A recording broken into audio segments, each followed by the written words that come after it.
Three vectors OP, OQ, and OR, each of magnitude A, are acting as shown in the figure.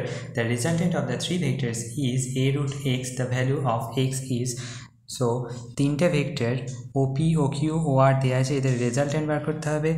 Resultant vector বের করার সূত্র হচ্ছে, যদি দুটো vector A vector আর B vector হয়, তাহলে এ ভেক্টর তার mod square plus B vector তার mod square plus 2 A vector তার ম্যাগনিটিউড, বি ভেক্টর তার ম্যাগনিটিউড, এবং তাদের মধ্যে angle cos theta.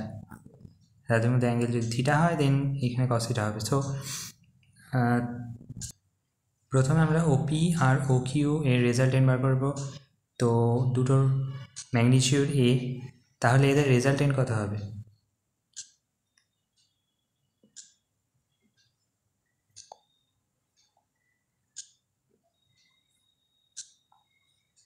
Under root এ স্কোয়ার প্লাস এ স্কোয়ার।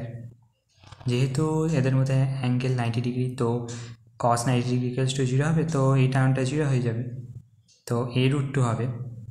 আর এইটা একদম অ্যাঙ্গেলের বাইসেক্টর দিয়ে যাবে, যেহেতু দুটোর ম্যাগনিটিউড সেম, তার জন্য এটা একদম মিডল পয়েন্ট দিয়ে যাবে, যেটার ভ্যালু হবে এ root 2।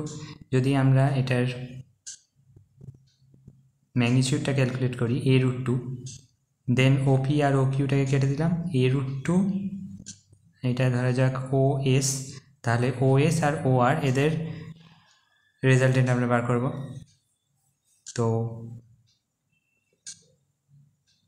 resultant of OS vector and OR vector equals to under root a root 2 তার whole square plus A square.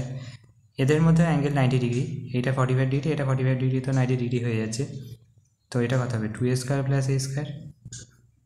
So a root 3 চলে আসছে। তাহলে এখান থেকে বলতে পারি x equals to 3।